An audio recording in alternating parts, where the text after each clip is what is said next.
There is no fear in love. Read that again. There is no fear in love. Not less fear, not manageable fear. No fear. The two cannot coexist in the same space. Where perfect love is fully present, fear cannot remain.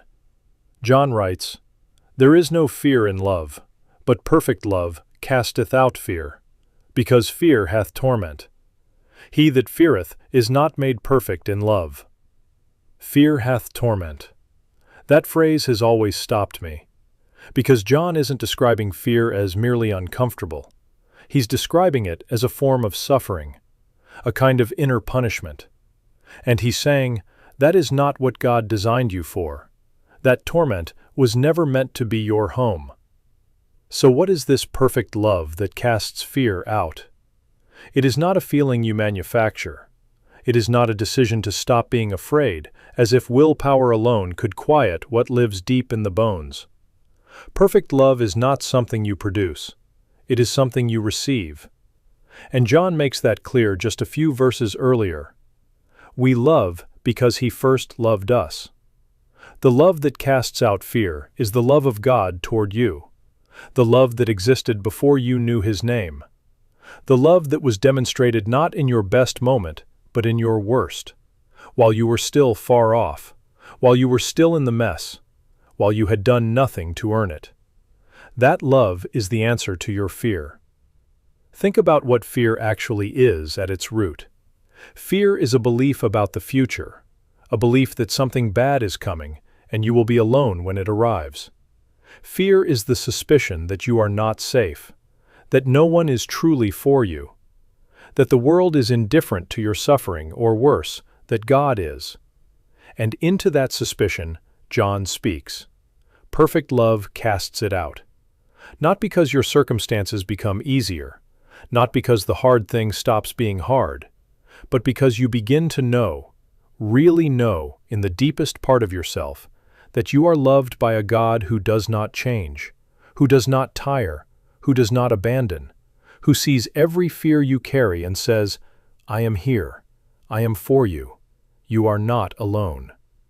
This is the foundation that fear cannot stand on. I want to ask you something. What are you afraid of right now? Not the surface answer, the real one, the one you think about at night, the one you haven't said out loud because saying it makes it feel more real. Bring it here. Don't dress it up. Maybe it's the fear of being truly known and found lacking. Maybe it's the fear that God has finally grown tired of your failures. Maybe it's the fear of losing something you love. Maybe it's the fear that your life won't amount to what you hoped it would. Whatever it is, bring it into the presence of perfect love. Because that love is not shocked by what you're carrying. It is not intimidated by the size of your fear. It is not conditional on your performance or your faith level or how well you've been doing lately. It is perfect, and it is already yours. John also tells us something important about how we grow into this. He says, "The one who fears has not been made perfect in love, yet." That word "yet" matters. This is not a verdict on you. It is an invitation. You are in the process of being made perfect in love. You are being formed. You are being deepened. Every time you choose to trust instead of panic, you are growing. Every time you bring your fear to God instead of letting it fester, something shifts in you. Not all at once, but slowly, surely, the fear loses its grip. The love becomes more real. The peace becomes more habitual. You were not made to live in torment. You were made to live in love. The kind of love that holds you when you cannot hold yourself. The kind that says, "I see every fear, every failure, every hidden thing, and I choose you anyway, completely, without reservation." That is the love that casts out fear. Let it in today, even just a little further than yesterday. You are loved with a love that has no end.